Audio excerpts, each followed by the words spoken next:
Joe Parker, welcome to the Fight Buzz. How are we, sir? I am good. Good morning from New Zealand. Good morning. Good morning. It's strange. It's bonfire night over here, so if you hear fireworks going off. Is that all the fireworks? You guys do it too, guy folks. Yeah.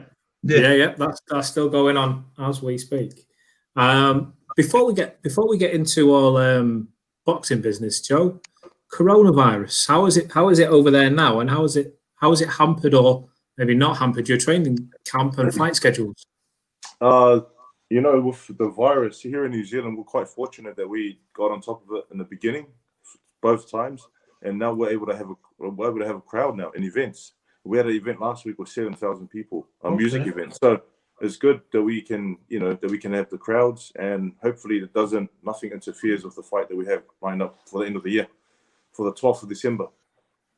Fighting in front of a crowd is quite an occasion now, because everywhere, the biggest fights in the world at the moment, they're behind closed doors, most of them.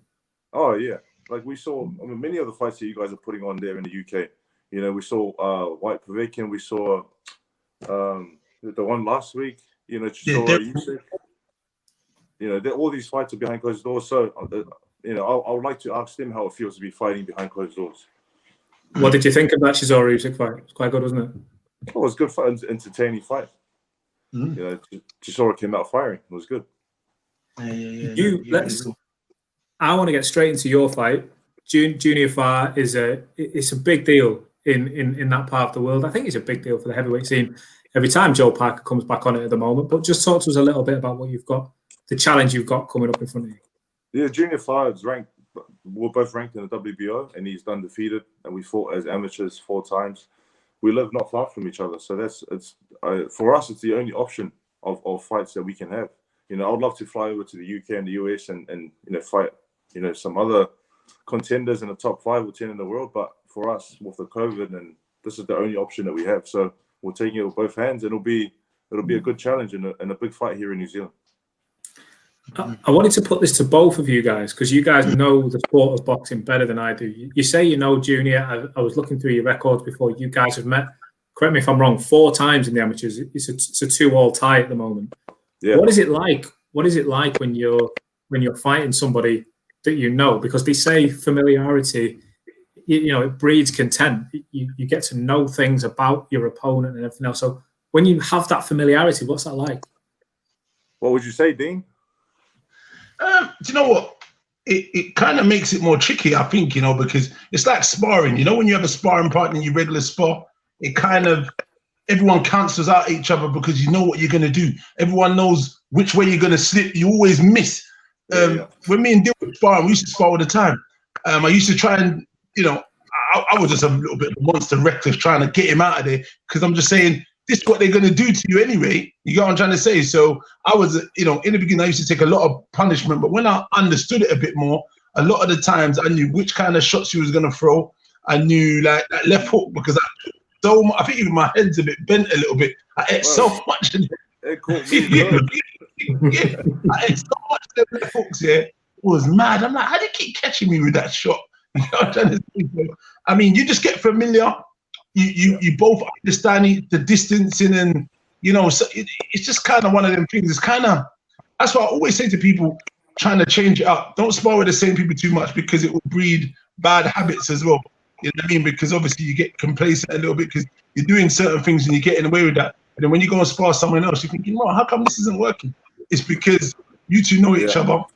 A little bit kind of like cancels everything out, and then. But yeah, I find it different. But fighting is the same, because you lot might have sparred, like you said, fight all over the years. So there is a familiarity. So you kind of know what you lot are gonna bring to the table. Yeah. At the same time, it's about who, as a pro, who has taken on the pro style better and has adapted to the pro game and professional. And in this junction, obviously, it'll be yourself, because you fought at a more elite level. But at the same time, you've had a lot of hard fights. So you got, there's many things he will look at. He will look at something different, thinking I'm the fresher, I'm the this. You're going to say, well, my experience in elite boxing is going to give me a better a footstep in there, because I've traveled all over the world and fought all the best people in the world. So you coming to bring something, I've seen it all, buddy, and I've seen what you've got. So you know what I mean? So it's kind of So, Chris, that's exactly what I was going to say. Exactly that. Everything. Oh well, we don't need to ask you then. No.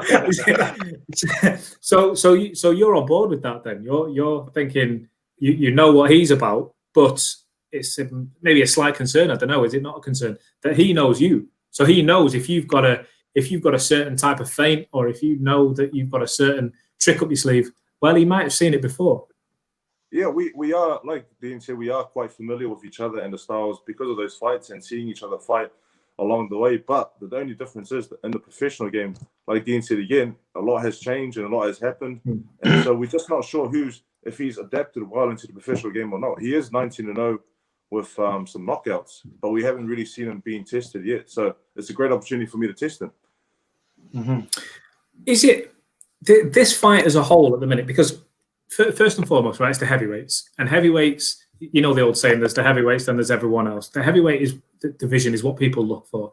The fact that you've got a crowd when for the best part of a year we've not been allowed them, the fact that it's yourself, a former world champion, you know, it's completely conceivable that you're going to fight for world titles again in the future. So you're a big main guy in that elite table. Is this what the sporting world needs? They need to see a heavyweight fight with fans, with two good fighters on the way up, just because behind closed doors and everything else, yeah, it's entertaining, but we just need to see a bit of normal again. Yeah, it will be great to see normal. I guess boxing fans don't really care about normal. Boxing fans will watch boxing no matter what. You know, if it's Junior Fight and myself fighting in front of a crowd, they'll be interested. If it's the other heavyweights in the UK fighting, they'll be very interested. Even though it's behind closed doors, I love boxing and I box myself, and then I'm a big fan of boxing. I'm watching all the fights there are, you know, and I know boxing fans around the world are doing the same thing. The only thing I would say is, I think people are getting fed up somewhat of, not being out, the intimacy of being in a big event and stuff like that. Because I do get a lot of people that DM me and say, bloody, I can't wait for the good old days at the O2, being back, seeing you guys, watching all the fireworks and the excitement and so on. So there is that, because, we've had this lockdown for a while now. Obviously, you're saying it's a little bit different over there, but still there's quite a separation. And now we've gone into a second lockdown today. Obviously, people are suffering in terms of maybe mentally wise and being at home and feel like they're being trapped. You can't go out to restaurants, you can't go out to cinemas, pubs, the gyms are now closed, which was a big outlet. So, there are fans that still, I did a live today and I was talking and they were literally, saying, they can't wait to be in such a, back into the environment, drinking, enjoying, but yeah. For me in New Zealand, I would think, well, for us, we want to watch because we have a bit of normality, so it's a lot different for us than it is for you guys, So this fight is, you talk about WBO. You guys are obviously you're ranked with the WBO. That was your heavyweight title. You want to get your hands back on that. Am I right in saying that the Usyk Chisora fight? Obviously Usyk's got the WBO mandatory at the moment. I think I'm right in saying. Is that where you want to be? Do you want to be up in that realm? I guess it doesn't matter who has the belt. You just want to go for whoever gets it in the end. Yeah, that's still the goal for me, being champion of the world again. So whatever pathway that has to be, I'll take whatever fight there is. I had your trainer on here not so long ago, Kevin, and he was saying he wants the Dillian fight again. And now, when I was arranging this interview, so we'll only bring up one of the fight. But if we had to speak about one of the fight for Joseph Parker, Dillian Whyte, that fight, as a fan, I was on the edge of my seat that night because I was on the edge of my toes. Because it was so. You both had successes. Okay, you both at 1 minute you think, is it going this way? Then is it going that way? As a fan, it was what I wanted to see. Is that the fight that you want back? If you take titles out of the equation for a moment, is that the fight you want to see? Yeah, I would love to fight Dillian. Him and I, there's a lot of respect, and I text him, hey, how's it going? I go, hey, can you send me some T-shirts to represent the Birdie Num Num? And he sent me some shirts in New Zealand. So there is a lot of respect, and he's he's going on to fight. You know, he's been busy as a fighter and fighting top opponents, whereas I've been trying my best to fight top opponents, but I haven't been. You know, the opposition hasn't been the same. So when the time does come and we can have a rematch, it'll be awesome. It'll be cool. Dean, is that a fight the Whyte camp would like? I think Whyte is after the title, so for at the moment, it's not really a fight that he's looking at. You know, he's saying to me, I should earn my stripes and fight better opposition. And then I think it is a good fight, but at the minute, you know, like, but yeah, no, it makes sense. Listen, everyone wants to accomplish being a world champion. You, for yourself, you want to regain being a world champion. For Dillian, it's more like he wants to become. But at the minute, there's one hurdle he needs to overcome, which is the Povetkin defeat, which, you know, it was shocking to a lot of people, but it wasn't so, because obviously that is Povetkin's, you know, peach of a shot, what he does pull out the bag on occasion. But what I keep saying, it was against the run of the play of the fight. If you look at it in football terms, it was against the run of the play. So I wouldn't have thought that was going to happen, especially after. And, you know, he dropped him twice the round before. So, but this is boxing and anything can happen. And it did happen on this occasion. So the only fight that is on Dillian's mind is either if Tyson Fury is looking for an opponent and he wants to give Dillian that opportunity in December the 5th, then that's the opportunity, one. If not, Dillian's going to sit it out and he's going to try and seek redemption against Povetkin. If he's not able, he's looking to try and get a world title shot. That's his ultimate goal. And that's all fighters. They want to, you know, become world champions, to say, listen, this is what I came in the sport to do. And then afterwards, you're going to look back and say, you know what? I had a great fight with Joseph Parker. It put bums on seats. It was thrilling. It was entertaining. It was exciting. And these are the fights people are going to want to see. Joseph Parker's dangerous. So you are, you know, like him fighting you in terms of you not being in the direction of the belt. If you got a belt, then I'm sure he'd call your name a lot more. You know what I mean? So if I had a belt, he'll have that rematch straight away. But because that's the goal that he wants to be, you know, to be a champion of the world, and that's what every fighter wants to be. And what do you feel about that, Joe? Yeah, you again. When you get into the ring, let's go back to the junior fight. When you get into the junior fight this your next time out, ask a silly question. Are you looking, guys? Are you looking for the big knockout to come, or are you the kind of fighter now that wants to go the rounds and show that you can box and it's not all just about landing the bomb? I think we seem to have lost signal somewhat. Oh, can you hear me? Yeah, I've got you. Dean, you all right, Dean? Can you hear? Yeah, I can hear you. Yeah. Don't worry, I'll just lock this bit out. It's fine. I don't know. Did you hear me, Joe? Did you get me? Yeah. Yeah, I heard your question. Yeah.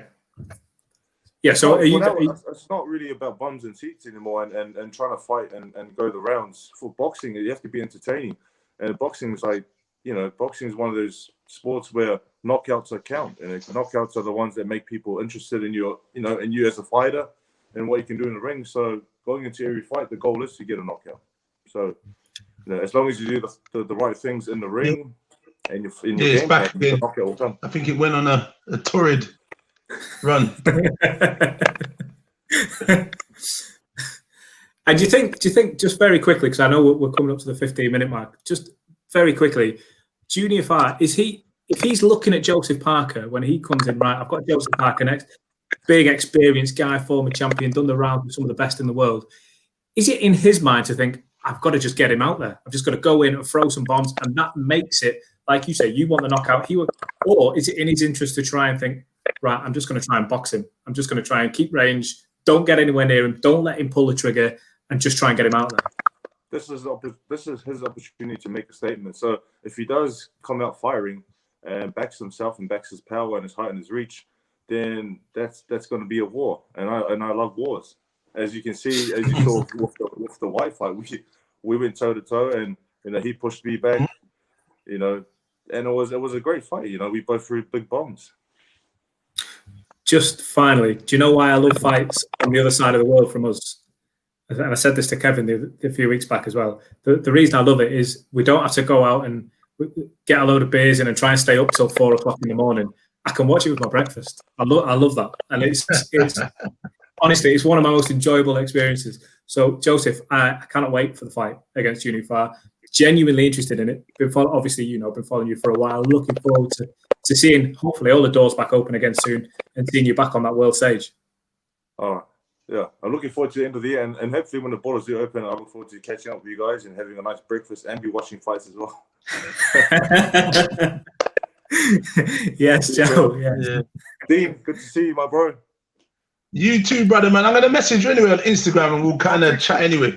Yeah, I'll text you. Yeah. Look me up anyway, yeah? I will. All right, love my brother. Nice for coming on. Have a good night. Come on.